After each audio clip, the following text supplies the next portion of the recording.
सुरुवात करायची आपल्याला. लगेच आपण सुरुवात करू पुढच्या 1 मिनिटामध्ये.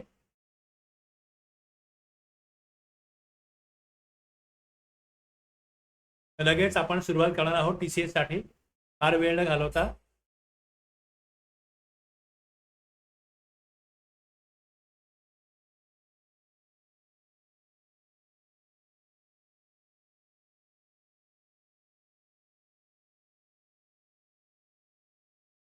सेकंड सेशन जो आहे आपला आजचा तो TCS चा असणार आहे. आणि TCS साठी आता आपण लगेच सुरुवात करू.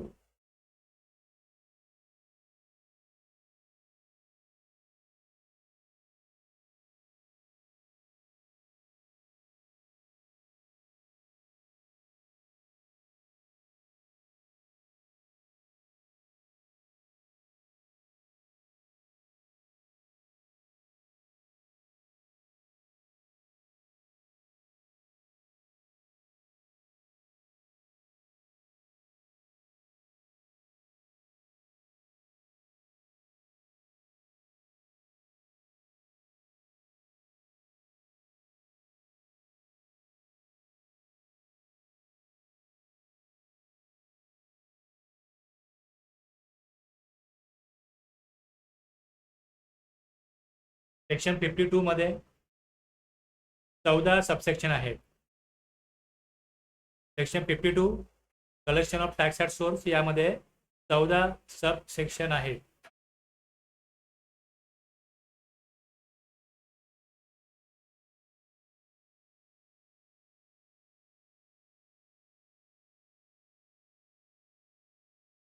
आता हा TCS जी प्रोव्हिजन आहे ही इलेक्ट्रॉनिक कॉमर्स ऑपरेटरवरती लागू होते.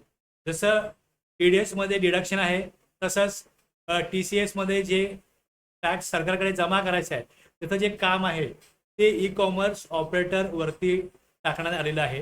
याच्यामध्ये एक लक्षात घ्या कशा प्रकारे आहे. एक इलेक्ट्रॉनिक कॉमर्स ऑपरेटर आहे. एक इलेक्ट्रॉनिक कॉमर्स ऑपरेटर आहे ECO. आता ज्यावेळेस एखादा सप्लायर इलेक्ट्रॉनिक कॉमर्स थ्रू त्याचा बिझनेस करू इच्छितो त्यावेळेस तो त्याची नोंदणी करतो ECO कडे. समजा मी PA, मी ECO कडे नोंदणी केली की माझे गुड्स सर्व्हिसेस मला तुमच्या प्लॅटफॉर्मवरनं सप्लाय करायला तुम्ही तिकडे स्पेस द्या. मग तिथे माझी गुड सर्व्हिसेस काय होती तिथे रिपोर्ट होतील ECOच्या त्या प्लॅटफॉर्मवरती. इलेक्ट्रॉनिक कॉमर्स ऑपरेटरच्या वेबसाईटला माझे गुड सर्व्हिसेस हे जे आहेत हे तिथे मी सप्लाय करू शकेन. अशा प्रकारचं एन्व्हायरमेंट मला ECO येतो. आता ज्यावेळेस माझे प्रॉडक्ट किंवा सर्व्हिसेस ज्यावेळेस मार्केटमधनं समजा एक व्यक्ती आहे ABC हा ज्यावेळेस घेतो त्यावेळेस ABC लेट्स से एक टेलिव्हिजन TV परचेस केला त्यांनी आणि त्याची किंमत जी आहे ही 25,000 आहे. ही जी आहे हे 25,000 या ECO कडे म्हणजे Amazon किंवा फ्लिपकार्ट आहेत यांच्याकडे जमा होतात. म्हणजे ज्या वेळेस परचेस केलं जाईल ABC कडनं आणि मी ज्यावेळेस माझे प्रॉडक्ट इलेक्ट्रॉनिक कॉमर्स ऑपरेटरवरती काय करतो तिथे डिस्प्ले करतो ते ABC बघतो. ABC TV परचेस करतो. 25,000चं पेमेंट जे ECO कडे जातं आणि ECO नंतर त्याचं कमिशन डिडक्ट करतो आणि मग 25,000 मधली उर्वरित रक्कम जी आहे समजा कमिशन 1,000 रुपये असेल तर 24,000 रुपये जे आहे हे त्याला ECOला सप्लायरला द्यायचे. म्हणजे ECO कडे या प्रकारची इन्फॉर्मेशन आहे की त्याच्या प्लॅटफॉर्मवरती कुठला सप्लायर कुठले गुड्स विकतो आहे आणि त्याची किती अमाऊंटला विक्री होते आणि खरेदी करणारा कोण आहे याची इन्फॉर्मेशन कोणाकडे आहे इलेक्ट्रॉनिक कॉमर्स ऑपरेटरकडे आहे. आणि लाखोचा करोडोचा टर्नओव्हर या प्लॅटफॉर्मवरती होत असेल तर मग सरकारला याची माहिती देण्याचं काम एक माध्यम एक सोर्स जो आहे हा ECO होऊ शकतो. आणि म्हणून मग ECO वरती जबाबदारी टाकण्यात आलेली आहे की तुम्ही काय करा, तुम्ही कुठल्या सप्लायरकडनं सप्लायरने किती माल विकला याची इन्फॉर्मेशन द्या. आता कशा प्रकारे येईल आता याचा उद्देश काय लक्षात घ्या, पहिले याचा ऑब्जेक्टिव्ह लक्षात घ्या काय, की ई कॉमर्सवर होणाऱ्या विक्री व्यवहारांवर सरकारची पूर्ण नजर राहावी. म्हणजे इथे एक तर पहिली गोष्ट, कुठल्या सप्लायरनी ॲमेझॉन किंवा फ्लिपकार्टकडे किंवा अशा प्रकारच्या प्लॅटफॉर्मवरती किती विक्री केली हे गव्हर्नमेंटला इझिली ट्रॅक करता येतं. आणि इथे ज्या वेळेस जो सप्लायर आहे म्हणजे जो सेल करतोय त्याचा टर्नओव्हर, जीएसटी लायबिलिटी ही लपवता येत नाही, हा मुख्य उद्देश आहे. ऑपरेटर म्हणजे ॲमेझॉन किंवा फ्लिपकार्ट जेव्हा TCS गोळा करून सरकारकडे भरतो तेव्हा त्या सेलरचा टर्नओव्हर आपोआप सिस्टममध्ये दिसू लागतो. उद्देश हा आहे. इथे जो रेव्हेन्यू लॉस होतो, टॅक्स लिकेज होतो, बोगस सप्लायर्स टाळण्यासाठी TCS एक फार महत्त्वाचा रोल प्ले करतं आणि हे एक मजबूत ट्रॅकिंग मेकॅनिझम आहे. ऑपरेटर सर्व पेमेंट कलेक्ट करतो. सगळं पेमेंट हे ॲमेझॉन किंवा फ्लिपकार्टकडे जातं. ज्या वेळेस ॲमेझॉन किंवा फ्लिपकार्टवरती ज्यावेळेस एखादा बायर काही बाय करतो त्यावेळेस त्याची जी अमाऊंट आहे ही कलेक्ट होते, संपूर्ण जाते कोणाकडे, ॲमेझॉन किंवा फ्लिपकार्टकडे जाते. आता मी एक टीव्ही परचेस केला आणि माझ्या टीव्हीची किंमत जी आहे ती त्यावेळेस समथिंग 28,000 होती. माझे पैसे ECOकडे जमा झाले. म्हणजे ॲमेझॉनवरून मी परचेस केला होता टीव्ही. माझं हे अनुभव सांगतो तुम्हाला, एक तुम्हाला यातनं हे तरतूद कळेल. आता काय झालं, माझ्याकडे टीव्ही जो आला तो डिफेक्टिव्ह आला. वरून दिसायला ओके होता. डिलिव्हरी ज्यांनी केली त्याने मला टीव्ही दाखवला की बघा उघडून दाखवतो ओके आहे. तो चालू करायचा आहे, चालू करायला दुसरा माणूस येईल, तो तुम्हाला तो वॉल फिटिंग करायचा होता, तो लावून देईल, वॉल फिटिंग करेल.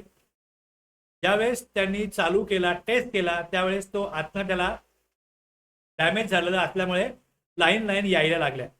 तर त्यांनी सांगितलं की तुम्ही काय करा, ॲमेझॉनला संपर्क करा, हे तुमचा टीव्ही परत घेऊन जातील आणि तुम्हाला मग त्याला दुसरी ऑर्डर द्यावी लागेल. मग त्यावेळेस ॲमेझॉननी मी कॉन्टॅक्ट केल्यानंतर मला सांगितलं की तुम्ही टीव्ही चालू करून त्याचा फोटो काढा आणि तो फोटो त्यांनी लिंक दिली मला, तिथे अपलोड करा. मग मी माझ्या अकाउंटला तो अपलोड केला. इमिजिएटली मला 15-20 मिनिटामध्ये माझी अमाऊंट जी 28,000 ही रिफंड केली गेली.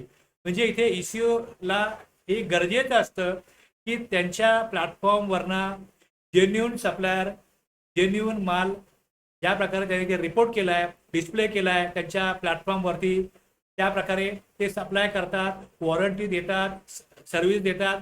याच्यावरती ECO जर का प्रॉपर कंट्रोल ठेवतो तरच त्यांच्या प्लॅटफॉर्मवरती ग्राहक येतात, बायर येतात आणि त्यांचा प्लॅटफॉर्म जो आहे हा विश्वासार्ह बनतो. मग इथे ॲमेझॉन किंवा फ्लिपकार्ट जे आहेत ते काय करतात, सप्लायर व्यवस्थित आहेत हे पहिले टेस्ट करून घेतात आणि त्यांनी विक्री केलेल्या ज्या वस्तू आहेत त्याची रक्कम ते स्वतःच्या अकाउंटला घेतात आणि मग ते कन्फर्म करतात. म्हणजे मला टीव्ही डिलिव्हर झाल्यानंतर मी सेकंड टाइम दुसरा टीव्ही घेतला, डिलिव्हर झाला, इन्स्टॉल झाला, मग मला कॉल आला त्यांच्याकडनं की तुम्हाला डिलिव्हरी झालेली आहे, यस तुमचा टीव्ही इन्स्टॉल झाला आहे, ओके काही प्रॉब्लेम आहे का, म्हटलं नाही आहे. मग हे सगळं कन्फर्मेशन घेतल्यानंतर मग ते त्यांचं कमिशन कट करून मग जो सप्लायर असतो त्याला ती त्याची कमिशन कट करून जी अमाऊंट त्याची आहे ती त्याला काय करतात, पे करतात. आता या प्रोसेसमध्ये ECOकडे खरेदी केलेल्या वस्तूंचं जे पेमेंट होतं ते ECOकडे असतं. मग इथे काय केलं सरकारने, त्याला सांगितलं की तुम्ही काय करा, त्याला पेमेंट कराल, तुमचं कमिशन कट करा, आमचा TCS पण जो आहे हे काही अमाऊंट तुम्ही त्यातनं अजून कट करून त्या सेलरच्या जो सप्लायर आहे त्याच्या तुम्ही काय करा, ती अमाऊंट आमच्याकडे जमा करा. ती जमा केल्यानंतर मग जसं TDSची अमाऊंट GSTR 2A मध्ये दिसते त्याच प्रकारे TCSची अमाऊंट पण इथे दिसेल आणि ज्या प्रकारे TDS क्लेम केला जातो त्याच प्रकारे TCS सुद्धा क्लेम केला जाईल आणि मग ती अमाऊंट त्याच्या इलेक्ट्रॉनिक कॅश लेजरला जमा होईल. TDS तुम्हाला कळला असेल तर TCS पण त्याच प्रकारे. फक्त हे ट्रान्झॅक्शन कोणामध्ये आहे तर हे इलेक्ट्रॉनिक ऑपरेटर जे आहेत ॲमेझॉन किंवा फ्लिपकार्ट सारखे जे अमाऊंट जमा करतात, ज्यांच्याकडे पैसे जातात. Electronic commerce operator actually electronic commerce म्हणजे काय लक्षात घ्या, डिजिटल किंवा इलेक्ट्रॉनिक प्लॅटफॉर्मवरनं माल किंवा सेवांचा जेव्हा पुरवठा होतो त्याला इलेक्ट्रॉनिक कॉमर्स म्हणतात. हे सेक्शन 2 मध्ये क्लॉज 44 मध्ये आहे. ज्यावेळेस मी सेक्शन 24 घेतला होता त्यावेळेस हे सांगितलं होतं, कारण त्यांना रजिस्ट्रेशन तिथे कंपल्सरी आहे. रजिस्ट्रेशन कंपल्सरी आहे अशा प्लॅटफॉर्मवरती electronic commerce operator registration compulsory आहे. त्याचा उद्देशच हा आहे की इलेक्ट्रॉनिक कॉमर्स ऑपरेटर म्हणजे असा कोणताही व्यक्ती संस्था जी लीडर प्लॅटफॉर्म चालवते, व्यवस्थापित करते किंवा मालकी हक्क ठेवते. Amazon, Flipkart, Meesho, Swiggy, Zomato हे जे आहेत हे सगळे इलेक्ट्रॉनिक कॉमर्स ऑपरेटर आहेत. तर हे स्वतः माल विकत नाहीत, दुसऱ्यांचा माल त्यांच्या प्लॅटफॉर्मवरती विकायला ठेवण्याकरता ते तिथे व्यवस्था देतात आणि त्याच्यावरती त्यांचा कंट्रोल असतो. या प्लॅटफॉर्मवरती एक अशा प्रकारे खरेदी विक्री करण्याकरता एक ॲडमिनिस्ट्रेशन, एक व्यवस्था देण्याचं काम हे इलेक्ट्रॉनिक कॉमर्स ऑपरेटर करतात. आता या प्रकारे ग्राहक ऑपरेटरच्या पोर्टलवरनं ऑर्डर देतो. प्रत्यक्ष माल सेवा तिसरा पुरवठादार म्हणजे ग्राहक आणि ECO हे समोर दिसतात. म्हणजे मी ॲमेझॉनवर जातो, मी ग्राहक आहे, पण ॲक्च्युली पुरवठादार कोण आहे त्याला ती ऑर्डर मिळते. तो काय करतो, तिथे ती ऑर्डर घेऊन ग्राहकाला डिलिव्हरी करतो. ही डिलिव्हरी जी ग्राहकाला होते, पैसे ग्राहक ऑपरेटरला भरतो. म्हणजे ॲमेझॉन किंवा फ्लिपकार्टकडे ती अमाऊंट जमा होते आणि मग ऑपरेटर त्या रकमेतील कमिशन चार्जेस वजा करून उर्वरित रक्कम सप्लायरला, पुरवठादाराला देतो आणि याच व्यवहारावर तो TCS कापतो व सरकारकडे जमा करतो. इथे मला असं समज वाटतंय तुम्हाला हे कळलं असेल. जर TDS कळलं असेल त्याच प्रकारे इथे तुम्हाला फक्त TDS शब्दाऐवजी TCS आहे. जी अमाऊंट द्यायची आहे सप्लायरला ती संपूर्ण न देता त्याच्यामधली TDS 2% होता, इथे TCS 1% आहे. ऑपरेटर हा व्यवहाराचा मध्यस्थ असला तरी पैसे त्याच्या हाती जातात, म्हणूनच कायद्याने त्याच्यावर TCS गोळा करण्याची जबाबदारी येते. म्हणजे एक सम अमाऊंट आहे व्यवहारामधली, ती अमाऊंट संपूर्ण सप्लायरला न देता त्यातली काही अमाऊंट म्हणजे 1% ही सरकारकडे जमा करा आणि कोण सप्लायर आहे त्याची ही अमाऊंट आहे त्याच्याविषयी माहिती ही सरकारला द्या. अशा प्रकारची जबाबदारी या इलेक्ट्रॉनिक कॉमर्स ऑपरेटरवरती टाकण्यात आलेली आहे. ही तरतूद आहे. या प्रकारे हे ट्रान्झॅक्शन होतं. हे जर तुम्हाला कळलं असेल तर यस रिप्लाय करा.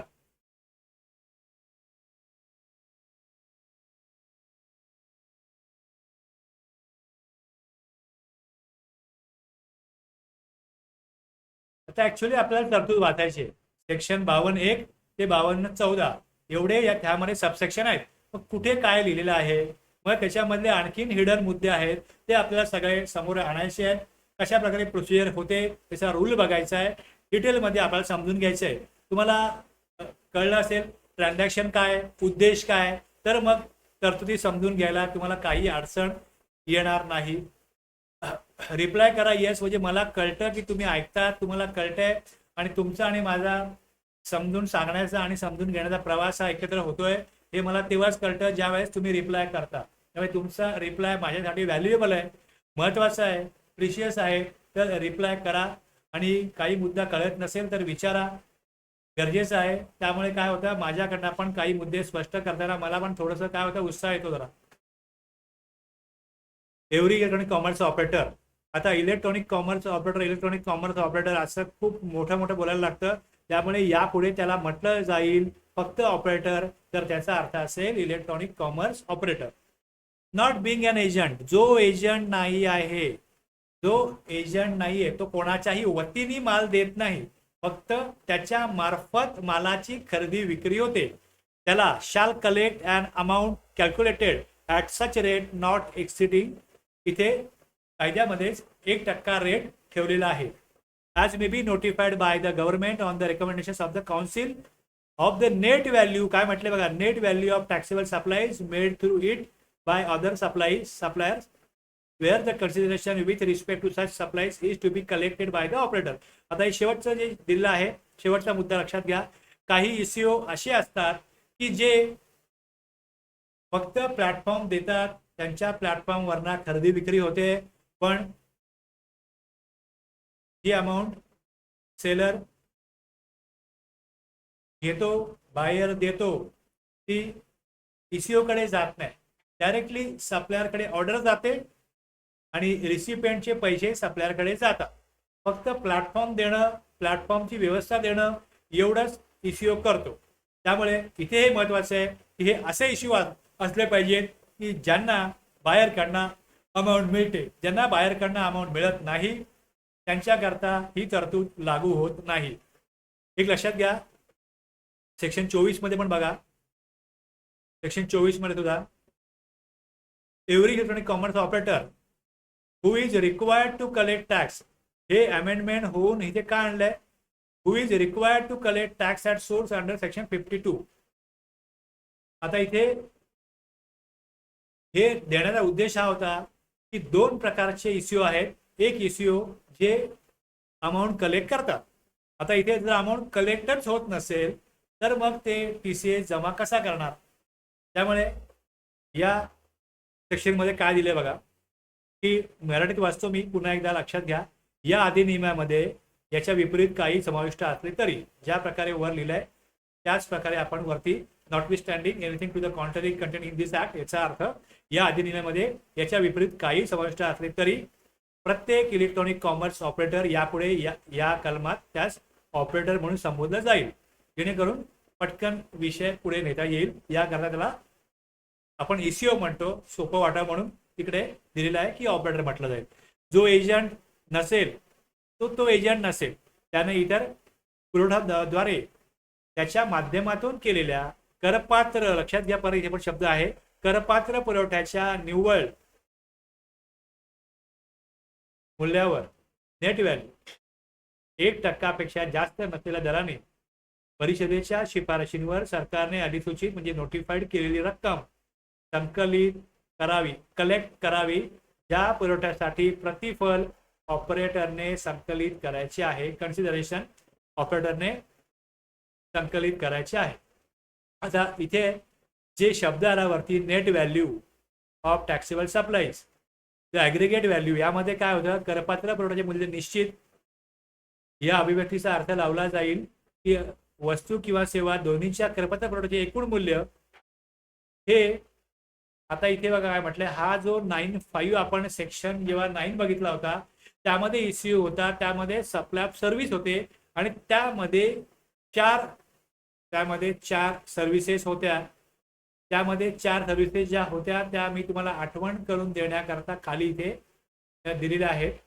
त्यामध्ये ओला उबेरची सर्व्हिस जी आपण बघितली होती की ट्रान्सपोर्टेशन ऑफ पॅसेंजर, एक्झाम्पल काय होतं, ओला उबेर ट्रान्सपोर्टेशन ऑफ पॅसेंजर, हे 9 सेक्शन मधले सबसेक्शन 5 मधले ECO आहेत. हे सर्व्हिस प्रोव्हाइड करतात.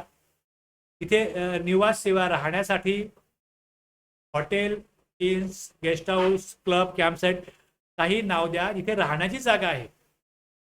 तर इथे हाऊसकीपिंग, घरातील व्यवस्थापन किंवा प्लंबर, सुतारकाम अशा सर्व्हिस देणारे इलेक्ट्रॉनिक कॉमर्स ऑपरेटर एक, ट्रान्सपोर्टेशन ऑफ पॅसेंजर दुसरं, राहण्याची जागा असलेली ठिकाणं तिसरं, हाऊसकीपिंग सेवा देणारे जसे की प्लंबर, सुतारकाम वगैरे अशा प्रकारचे सेवा देणारे ECO, आणि चौथं इथे फूड सप्लाय केलं जातं, रेस्टॉरंट्स, इटिंग जॉईंट्स, या रेस्टॉरंट सेवांचा पुरवठा. या प्रकारे इकडे काय होईल, हे 4 सर्व्हिसेस जे आहेत या 9(5) मधल्या आहेत. याविषयी इथे परत उल्लेख आलेला आहे, तो आता आपल्याला समजून घ्यायचा आहे. इथे काय म्हणतायत की 9(5) अंतर्गत या सेवा आहेत याचा समावेश नसेल, म्हणजे त्यांच्यावरती ही तरतूद ऍप्लिकेबल होणार नाही. त्याची व्हॅल्यू इथनं वजा कर. कोणत्याही महिन्यात सर्व नोंदणीकृत व्यक्तींनी ऑपरेटर मार्फत केलेल्या असेल. आता मी एवढंच दिलंय, थोडक्यात सांगतो, एखादी चार्ट दिलाय, याचा तुम्हाला कळेल की नेट व्हॅल्यू कशी काढायची. नेट व्हॅल्यू अशा प्रकारे काढा की टॅक्सेबल सप्लाय किती अमाऊंट आहे तो काढा, त्यातनं 9(5) सप्लाय विचारात घ्यायचा नाही, त्यामुळे तो वजा करा.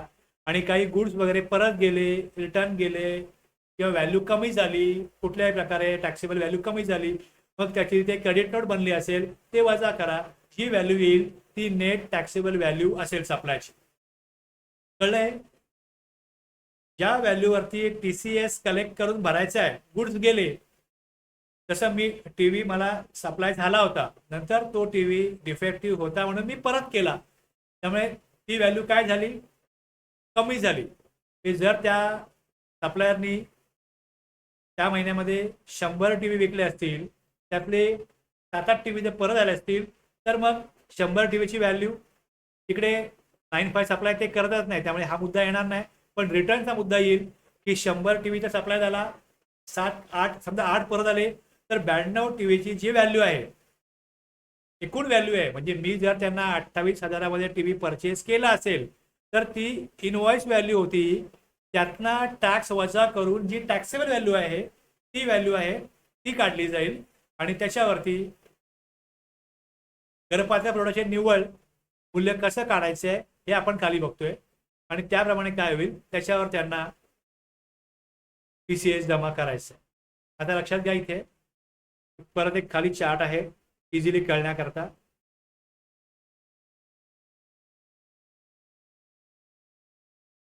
इलेक्ट्रॉनिक कॉमर्स ऑपरेटर, इथे जसं TDS मध्ये होतं 2.5 लाख वगैरे, तसं इथे कुठलंही थ्रेशोल्ड नाहीये, त्यामुळे थ्रेशोल्ड लिमिट नील म्हटलं.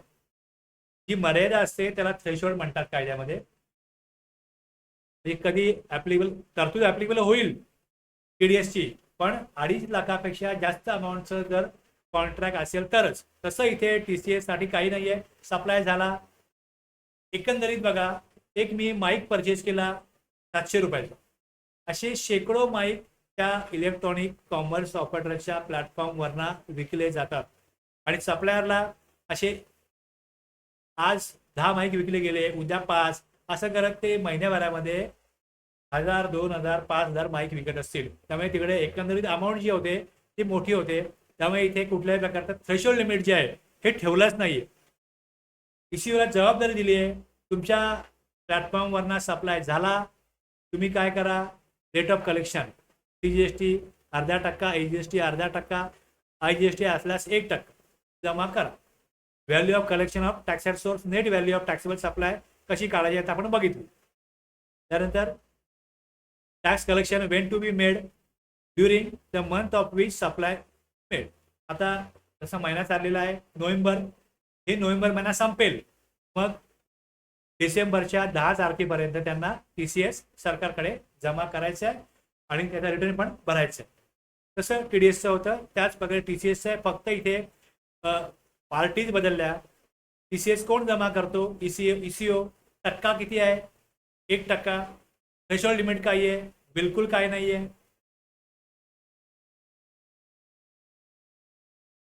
$52 इतर वसुलीच्या पद्धतीवर परिणाम नाही, या प्रकारे दिलं. ECOला जबाबदारी काय दिली आहे, ECOला ही जबाबदारी दिली आहे की इलेक्ट्रॉनिक कॉमर्स ऑपरेटरला त्याच्या माध्यमातून होणाऱ्या पुरवठ्यावर TCS गोळा करण्याचे अधिकार, जबाबदारी दिलेली आहे.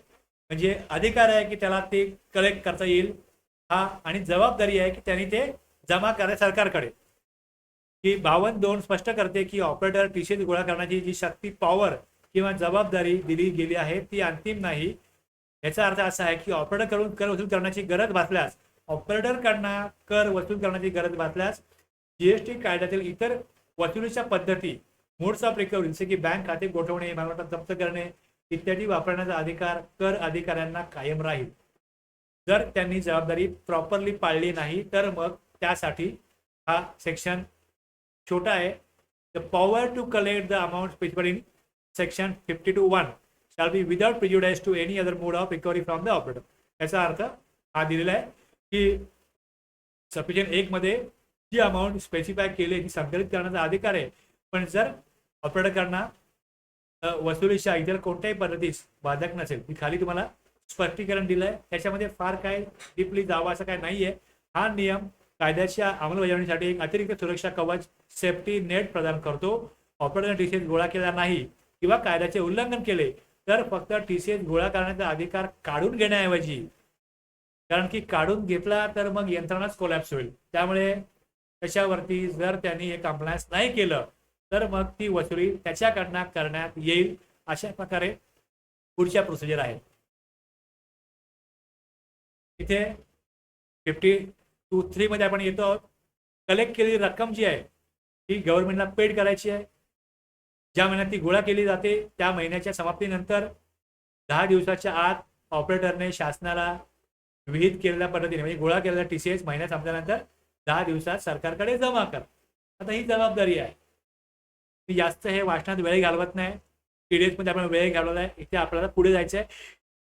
TDS मध्ये फक्त 6 सेक्शन होते, इकडे 14 सबसेक्शन आहेत. पुढे 52(4) मध्ये इथे अमाऊंट डिडक्ट करा आणि जमा करण्याकरता पुढे काय दिलंय, प्रत्येक ऑपरेटर जो सेक्शन 52(1) मध्ये त्याला जी रक्कम कलेक्ट करायला सांगितली आहे ती त्यांनी 10 दिवसाच्या आत काय करायची आहे, जमा करायची आहे. आणि त्याकरता तिथे स्टेटमेंट, जसं GSTR 1 एक स्टेटमेंट आहे तसं इथे याला एक स्टेटमेंट आहे, ते GSTR 8 आहे.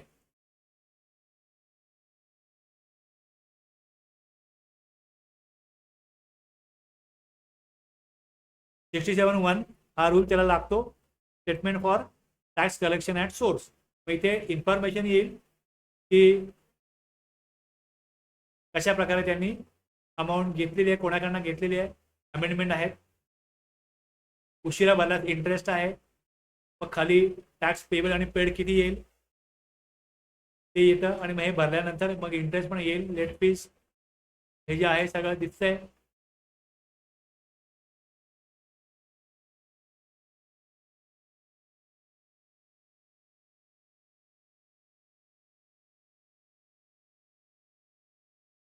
मी मुख्य तरतूद सांगणार आहे, बाकीचे जे काही मुद्दे आहेत मी वाचानंतर, याच्यामध्ये मी काय फार वेळ घालवणार नाही. आता GSTR 8 भरायचं आहे, मी एवढं सांगेन. रूल 67 ला मी आलेलो आहे. आता इथे मंथली GSTR 8 भरायची जबाबदारी आहे. ECO मार्फत त्या महिन्यात झालेल्या सप्लाईज, त्या सप्लाय फीजवर गोळा केलेला TCS 67(2) मध्ये पोर्टलवर दिसेल, मग इलेक्ट्रॉनिक कॅश लेजरमध्ये जाईल, मग तो क्लेम करायचा आहे, हे दिलेलं आहे. ही प्रोसिजर रूल 67 मध्ये 2 सब रूल आहेत, त्यामध्ये इथे भरा आणि ती दिसेल तो TCS कोणाला, सप्लायरला, मग तो क्लेम करेल, त्याच्या कॅश लेजरला जमा होईल.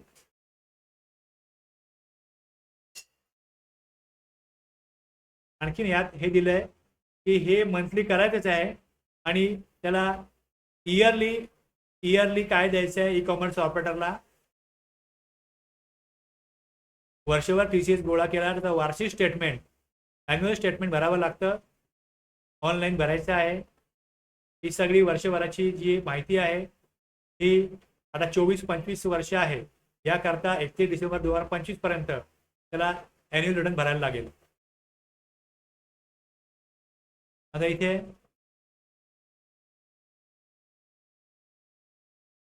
तारीख जी आहे त्याची ती वाढवली जाऊ शकते, हे काही फार महत्त्वाचं नाही आहे. रूल 80 मध्ये हे GSTR 9B हा त्याचा फॉर्म आहे, तो त्याला भरायचा आहे, मंथली भरायचं आहे. थोडक्यात सांगतो मी, 52(4) प्रमाणे मंथली 10 तारखेला आणि 52(5) प्रमाणे ॲन्युअल रिटर्न भरायचं आहे. डिटेल्स काय भरायचे आहेत, outward supply of goods services through it, supply of goods आणि सर्व्हिसेस, रिटर्न किती झालेत ते, आणि अमाऊंट कलेक्टेड, TCS किती आहे, ही सगळी माहिती जी आहे जाते. तर हे सगळं 31 डिसेंबरमध्ये पर्यंत भरायचं आहे. मंथली रिटर्न जो आहे तो 10 तारखेला नेक्स्ट महिन्याच्या, आणि इयरली जो आहे हा वर्ष संपल्यानंतर जे नेक्स्ट इयर येतं त्याच्या 31 डिसेंबरपर्यंत हे भरायचं. आता याच्यामध्ये रेक्टिफिकेशन, जर काही चुका झाल्या असतील, आता या चुका ज्या आहेत या त्यांना करेक्ट करता येतात, पण जर त्यांच्यावरती कुठल्याही प्रकारची स्क्रुटिनी लागली, ऑडिट लागलं, तपासणी लागली, मग त्यातनं मग जे समोर येईल इन्फोर्समेंट कुठल्याही प्रकारचं, मग त्याच्यावरती त्याप्रमाणे कारवाई होईल. पण ते होण्या अगोदर जर चूक लक्षात आली तर त्याच्यामधल्या चुका, त्रुटी, रेक्टिफिकेशन ऑफ एरर हे त्यांनी केलं पाहिजे. हे वर्ष संपल्यानंतर 30 नोव्हेंबरपर्यंत केलं पाहिजे. 30 नोव्हेंबर नंतर मग त्यांना परवानगी नाही, मग पुढे रिस्ट्रिक्ट केलं जातं.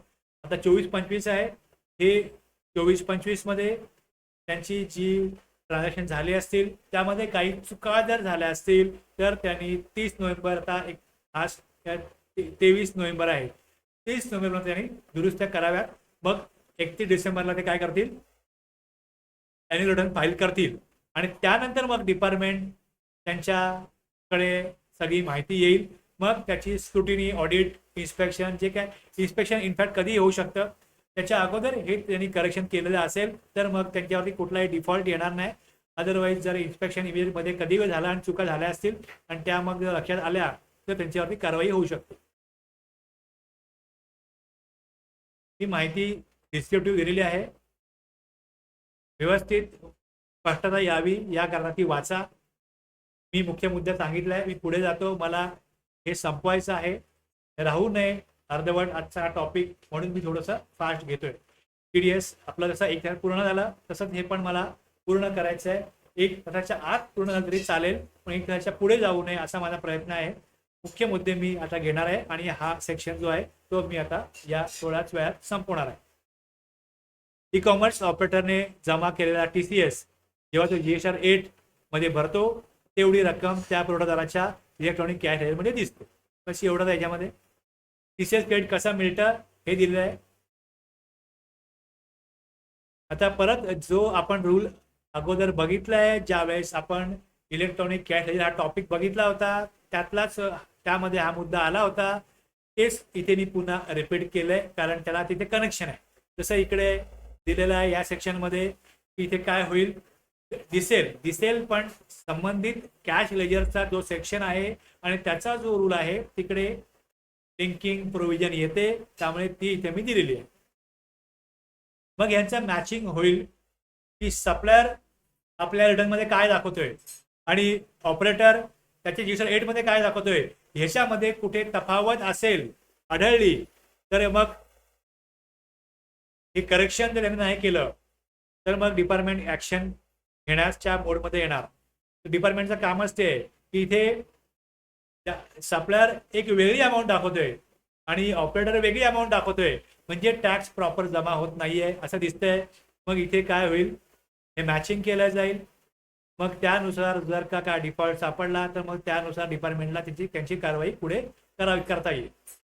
तर तफावत असेल, मिसमॅच असेल, दोघांनाही कळवला जातो, डिपार्टमेंटकडनं किंवा पोर्टलकडनं हे कळवलं जातं आणि त्यानंतर तो मिसमॅच जो आहे हा रेक्टिफाय करावा अशा प्रकारची पुढे प्रोव्हिजन आहे की याचे मिसमॅच परिणाम काय बघा, सुधारला नाही तर मग सुधारला नाही म्हणजे एकतर ऑपरेटरची मिस्टेक आहे किंवा मग सप्लायरची मिस्टेक आहे. GSR 1 मध्ये त्यांनी चुकीची अमाऊंट टाकली आहे, ती त्यांनी सुधारली पाहिजे. जर कमी टॅक्स भरला असेल जर रिसिपियंटनी सप्लायरनी तर तो मग एक्झॅक्टली जो टॅक्स भरेल, जास्त टॅक्स भरायला तर भरेल आणि त्याच्यावर त्याला कमी कर भरला गेला त्याच्या ड्यू डेटला, मग तो उशिरा जमा केला अमेंडमेंट करून तर मग त्याच्यावरती टॅक्स प्लस इंटरेस्ट दोन्ही त्याला भरावं लागेल सप्लायरला, हे सांगितलंय. आता पुढे जाऊन आता इथे बघा हे सेक्शन आता डिपार्टमेंट करता महत्वाचे. आता हे थोडं आपण डिटेलमध्ये बघू. आता इथे हे सगळं करण्याचा उद्देश काय, की ट्रान्झॅक्शन वरती कंट्रोल राहावा सरकारच्या माध्यमातून डिपार्टमेंटचा. इथे काय केलं जाईल, जर का कुठे अशी तफावत आढळली, डिपार्टमेंटला या गोष्टी कळल्या, GST विभागाला या गोष्टी कळल्या तर मग GST अधिकारी जे असतील, डेप्युटी कमिशनर किंवा त्याहून वरिष्ठ अधिकारी ऑपरेटरकडनं खालील माहिती मागू शकतात. त्यांना अधिकार मिळतो या 52(12) मध्ये की ऑपरेटर मार्फत झालेल्या सप्लायची माहिती द्या. ऑपरेटरच्या वेअरहाऊस गोडाऊनमध्ये ठेवलेल्या सप्लायरच्या मालाची स्टॉकची माहिती, ही माहिती कोणत्याही कार्यवाहीपूर्वी किंवा कारवाई दरम्यान मागवता येते. महत्वाचं लक्षात घ्या काय, ही जी इन्फॉर्मेशन आहे ती इन्फॉर्मेशन आयदर शब्द काय दिलेत, either before or during the course of any proceeding, कुठल्याही कारवाईच्या दरम्यान मागवता येते. बिफोर किंवा ड्युरिंग मागवता येते. ही माहिती देणं ऑपरेटरला बंधनकारक आहे. तो बांधील आहे त्याला ही माहिती द्यावीच लागेल. डिमांड नोटीस कधी देऊ शकतो ऑफिसर, खालील 2 परिस्थितीमध्ये नोटीस देणार, बिफोर प्रोसिडिंग, ड्युरिंग प्रोसिडिंग. कोणत्याही प्रकारची कार्यवाही म्हणजे इन्स्पेक्शन, ऑडिट, इन्व्हेस्टिगेशन सुरू होण्यापूर्वी किंवा चालू असलेले ऑडिट, इन्स्पेक्शन, इन्व्हेस्टिगेशन दरम्यान. याचा अर्थ काय की TCS संबंधित जी काय फॅक्ट आहे, सत्य आहे, तथ्य आहे, त्याची पडताळणी करण्यासाठी डिपार्टमेंटला ही माहिती मागवण्याचा व्यापक अधिकार आहे. म्हणजे इथे रेव्हेन्यू लॉस होऊ नये, कुठल्याही प्रकारचा इथे जो टॅक्स आहे तो प्रॉपर सरकारला मिळावा याकरता ही इन्फॉर्मेशन घेतली जाते. डिपार्टमेंट करता अत्यंत महत्वाचं आहे, हे लक्षात घ्या. नोटीसमध्ये माहिती मागवली जाऊ शकते ऑपरेटर मार्फत. सप्लायरने ग्राहकांना केलेल्या सप्लायची पिरियड वाईज, इनवॉइस वाईज माहिती, ज्यामध्ये काय समाविष्ट असेल, आउटवर्ड सप्लाय, रिटर्न किती झाला, कॅन्सल ऑर्डर, कमिशन किती चार्ज केलं, net taxable value, TCS collect, याप्रमाणे सगळी माहिती जी आहे मग ही सप्लायरच्या GSR 1 मध्ये रिपोर्टिंग केलं आहे का हे पाहिलं जातं. या प्रकारे प्रॉपर टॅक्स जमा झाला आहे की नाही हे बघण्याकरता हे सगळं केलं जातं. आणि डिपार्टमेंटला मग त्याच्यावरनं हे समजतं की इथे आता इथे जे गोडाऊन आहे, जे काय आहे ते ॲडिशनल प्लेस ऑफ बिझनेस म्हणून डिक्लेअर केलेलं असतं सप्लायरने. त्याला हे करणं आवश्यक असतं, कारण जितना तो गुड्स पाठवतो, मागवतो, ठेवतो ते सगळे सप्लायरचे ॲडिशनल प्लेस ऑफ बिझनेस असतात. मग यामध्ये विसंगती आहे स्टॉकमध्ये, अनरिपोर्टेड काय सप्लाय आहे का, हे सगळं टॅक्स इव्हेजन कुठे झालंय का, हे सगळं डिपार्टमेंट याच्यावरनं काय करू शकतं, ट्रॅक करू शकतं. तिथे याचा हेतू हा आहे की ई कॉमर्सच्या इकोसिस्टममध्ये टॅक्स इव्हॅजन टाळणे, ऑपरेटरकडे असलेली माहिती, सप्लायरची माहिती ही काय, कुठे डिस्क्रिपन्सी आहे, तफावत आहे, याच्यावरनं शोधून काढणं, याकरता याचा उपयोग होतो. आता ज्या वेळेस ही माहिती मागवली जाते ऑपरेटरकडनं, ऑपरेटरने काय करायचे, नोटीस मिळाल्यापासून 15 दिवसामध्ये कंप्लीट, करेक्ट आणि व्हेरिफायबल इन्फॉर्मेशन पाठवावी. जर माहितीमध्ये डिले झाला तर मग त्याच्यावरती 15 दिवसामध्ये त्याने जर का ही माहिती दिली नाही तर मग पुढे पेनल्टी आहे. पेनल्टी प्रोव्हिजन त्यावर लागू होईल. ही जी पेनल्टी प्रोव्हिजन आहे याच्यामध्ये सेक्शन 122 पण लागू होऊ शकतो. तसंच या सेक्शन 52-14 मध्ये 25,000 पर्यंत त्याला पेनल्टी लावली जाऊ शकते. आणि इथे हे म्हटलंय की without prejudice to any action, हे जे म्हटलंय याचा अर्थ असा होतो की 122 जो आहे, जी कारवाई केली जाऊ शकते त्या कारवाईला बाधा न देता, म्हणजे यातनं असा अर्थ निघतो की सेक्शन 52-14 मधला दंड जो आहे तो होईलच 25,000 पर्यंत, माहिती दिली नाही म्हणून वेळेमध्ये. आणि 122चा जो कलम आहे त्याची पण कारवाई जी आहे, दंडात्मक कारवाई, ती इंडिपेंडेंटली ती पण लावली जाऊ शकते. दोन्ही कारवाईद्वारे इथे कडक कारवाई होऊ शकते जर त्यांनी 15 दिवसामध्ये इन्फॉर्मेशन सबमिट केली नाही तर. ओके, या प्रकारे ही कारवाई होईल. एवढं कळलं असेल तर इथे रिप्लाय करा यस. हे कळलं असेल तर यस रिप्लाय करा. आणि हे व्यवस्थित वाचा पुन्हा एकदा, हे संबंधित आहे डिपार्टमेंटच्या कारवाईसाठी, त्यामुळे हे समजून घ्या. आता जर तुम्हाला तरतूद कळलेली आहे तर तुमचं एक जबाबदारी आहे की डिपार्टमेंटमध्ये ऍक्च्युली या सगळ्याचं एक्झिक्युशन कसं होतं ही तुम्ही माहिती घेतली पाहिजे. तर तुम्हाला व्यवस्थित या सगळे विषय जे आहेत ते क्लिअर होतील, हे लक्षात घ्या. कळलं असल्यास यस रिप्लाय करा. म्हणजे इथे मिसमॅच आहे, म्हणजे कुठेतरी रेव्हेन्यू प्रॉपरली टॅक्स कलेक्ट झालेला नाहीये, जमा झालेला नाहीये, त्याकरता ऑपरेटरवरती जबाबदारी टाकली जाते. म्हणजे ऑपरेटर जर का 2, 5, 10, 20 असतील तर त्याच्यावरनं हजारो सप्लायर त्यांचा माल सप्लाय करत असतील, त्यांची इन्फॉर्मेशन ही PCO कडनं डिपार्टमेंट मागवू शकतं. आणि व्यवस्थित सप्लायरनी टॅक्स जमा केला आहे की नाही हे त्यांच्या GSR 1 3Bची तपासलं जाऊ शकतं. आणि मग त्यानुसार पुढची कारवाई, मग ECO जर का प्रॉपर माहिती देतो आहे तर सप्लायरनी चुकीची माहिती दिली असल्यास सप्लायरवरती पुढची कारवाई करण्याकरता डिपार्टमेंटचं जे एक्झिक्युशन आहे त्यांच्या ऍक्शनचं ते होऊ शकतं पुढे. या प्रकारे ही कारवाई होते, हे समजून घ्या. आणि कशा प्रकारे डिपार्टमेंट कारवाई करतं हे समजून घ्या, म्हणजे तुम्हाला त्यामध्ये पार्टिसिपेशन करता येईल. 52-15 जो आहे तो लिमिट जे आहे ते लिमिट वाढवण्याविषयी मुदत जी आहे ती त्याबद्दल तरतूद दिलेली आहे. की हे जे आहे हे फार महत्वाचं नाहीये, हे वाचा, तुम्हाला कळेल. मी फार याच्यावरती वेळ घालवत नाही. तर इथे आता मी इथं पुढे 52-1 मध्ये आपण काय बघितलं, 1% TCS आहे ते बघितलं. टॅक्सेबल व्हॅल्यू कशी काढली ते हे बघितलं. 52-2 ECO कडनं रिकव्हरी बद्दल त्यामध्ये एक तरतूद आहे, 10 दिवसात जमा करावा हे आहे. GSTR 8 भरावा, 31 डिसेंबरपूर्वी GSTR इथे ॲन्युअल रिटर्न भरावा. 9BA त्याचा तो भरावा. इथे चूक आढळल्यास GSTR 8 मध्ये दुरुस्ती करता येते, टॅक्स इंटरेस्ट भरावा याविषयी आहे. मॅचिंग आहे, मिसमॅच आढळल्यास मग कळवलं जातं हे आहे. मिसमॅच दुरुस्त केल्यास जर कमी टॅक्स भरला असेल तर जास्त टॅक्स भरताना टॅक्स इंटरेस्ट भरावा हे आहे. आणि 52, 12, 13, 14 यामध्ये इन्फॉर्मेशन मागवण्याचा डिपार्टमेंटचा अधिकार, त्यांना माहिती सबमिट करण्याकरता दिलेली मुदत 15 दिवस आणि प्रॉपर माहिती वेळेत न दिल्यास दंड या प्रकारच्या तरतुदी आहेत. या सेक्शन 52, 12, 13, 14 मधना येतात. आणि इथे जे दिले आहे कन्सर्न सप्लायर शब्द वापरला तिकडे कन्सर्न सप्लायर, त्या कन्सर्न सप्लायरचा जो अर्थ आहे तो एक्सप्लेनेशन मध्ये दिला आहे. Concern supplier mean the supplier of goods, services or both making supplies through the operator. जो संबंधित सप्लायर आहे त्याला तिथे कन्सर्न सप्लायर असं म्हटलं गेलंय.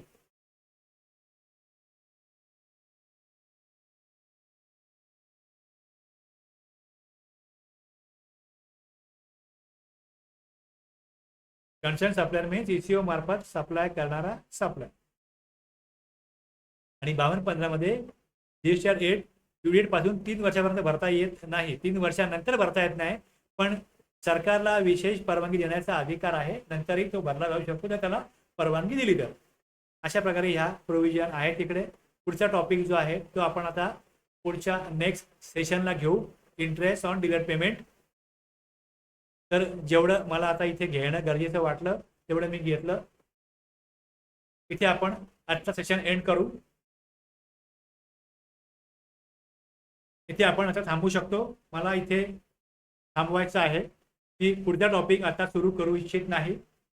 पुढचा टॉपिक इंटरेस्टचा सेक्शन 50 जो आहे हा आपण पुढच्या सेशनला घेऊ. तर इथे आपण आता थांबूया. काही विचारायचं असल्यास तुम्ही विचारू शकता, अदरवाईज मी सेशन डिस्कनेक्ट करील आणि आजचा क्लास आपण इथे संपूया. विचारायचं असल्यास विचारा आणि काही विचारायचं नसेल तर मी ते थांबवू का, मला परमिट करण्याकरता यस रिप्लाय करावा. Okay, thank you very much. जर लाईव्ह क्लास अटेंड करायला कोणी आलेच नाहीत तर मला कठीण होईल. त्यामुळे जास्तीत जास्त लोकांनी लाईव्ह क्लास अटेंड करणं, नियमित अटेंड करणं गरजेचं आहे. Rakesh sir, Kailash sir, thank you very much, तुम्ही लाईव्ह क्लास अटेंड केला.